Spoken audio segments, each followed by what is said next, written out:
You can play a lot of tricks with a glass eye because you can take it out and pop it back in any time you like. You can bet your life that Mrs. Twit knew all the tricks. One morning she took out her glass eye and dropped it into Mr. Twit's mug of beer when he wasn't looking. Mr. Twit sat there drinking the beer slowly. The froth made a white ring on the hairs around his mouth. He wiped the white froth onto his sleeve and wiped his sleeve onto his trousers. "You're plotting something," Mrs. Twit said, keeping her back turned so he wouldn't see that she'd taken out her glass eye. "Whenever you are plotting all quiet like that, I know very well you're plotting something." Mrs. Twit was right.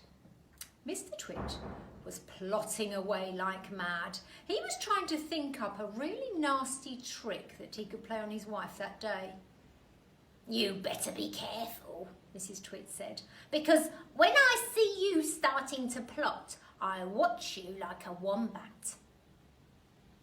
"Oh, don't shut up, you old hag," Mr. Twit said. He went on drinking his beer with his evil mind kept working away on the latest horrid trick he was going to play on the old woman.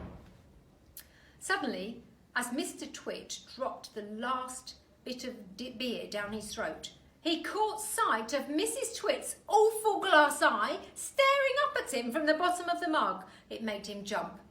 "I told you I was watching you," cackled Mrs. Twit. "I've got eyes everywhere, so you better be careful." To pay her back for the glass eye in his beer, Mr. Twit decided he would put a frog in Mrs. Twit's bed. He caught a big one down by the pond and carried it back secretly in a box. That night, when Mrs. Twit was in the bathroom getting ready for bed, Mr. Twit slipped the frog between her sheets and he got into his own bed and waited for the fun to begin. Mrs. Twit came back and climbed into her bed and put out the light. She lay there in the dark, scratching her tummy. Her tummy was always itching.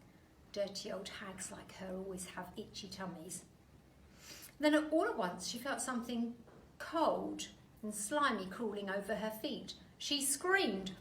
"Ah! What's the matter with you?" Mr. Twit said. "Help!" screamed Mrs. Twit, bouncing about. "There's something in my bed!" "I bet that's a giant skill wiggler I saw on the floor just now," Mr. Twit said. "The what?" screamed Mrs. Twit. "I tried to kill it, but it got away," Mr. Twit said. "It's got teeth like screwdrivers." "Help!" Mrs. Twit screamed. "Save me! It's all over my feet!" "It'll bite off your toes," Mr. Twit said. Mrs. Twit fainted. Mr. Twit got out of bed and fetched a jug of cold water. He poured the water over Mrs. Twit's head to revive her. The frog crawled up from under the sheets to get near the water. It started jumping about on the pillow. Frogs love water. This one was having a good time. When Mrs. Twit came to, the frog had just jumped onto her face. This is not a nice thing to happen to anyone in bed at night. She screamed again. "Ah!" "By golly, it is the giant skilly wiggler," Mr. Twit said. "It'll bite off your nose." Mrs. Twit leapt out of bed and flew downstairs and spent the night on the sofa. The frog went to sleep on her pillow. The next day, to pay Mr. Twit back for the frog trick, Mrs. Twit sneaked out into the garden and dug up some worms. She chose big long ones and put them in a tin, carried the tin back to the house under her apron. At 1 o'clock she cooked spaghetti for lunch. She mixed the worms in with the spaghetti, but only on her husband's plate. The worms didn't show because everything was covered with tomato sauce and sprinkled with cheese.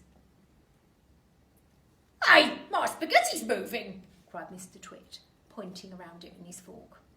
"It's a new kind," said Mrs. Twit, taking a mouthful from her own plate, which of course had no worms. "It's called a squiggly spaghetti. It's delicious. Eat it up while it's nice and hot." Mr. Twit started eating, twisting the long tomato-covered strings around his fork and shoveling them into his mouth. Soon there was tomato sauce all over his hairy chin. "It's not as good as the ordinary kind," he said, talking with his mouth full. "It's too squishy." "I find it very tasty," Mrs. Twit said. She was watching him from the other side of the table. It gave her great pleasure to watch him eating worms.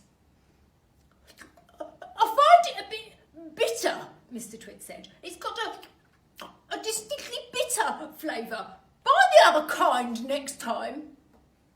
Mrs. Twit waited till Mr. Twit had eaten the whole plateful. Then she said, "You want to know why your spaghetti was so squishy?" Mr. Twit wiped the tomato sauce from his beard with a corner of the tablecloth. "Why?" he said. And why it had a bitter taste?" "Why?" he said. "Because it was worms!" cried Mrs. Twit, clapping her hands and stamping her feet on the floor and rocking with horrible laughter. Poor old Mr. Twit. But he did do a mean thing with a frog. I'll read the next chapter next week.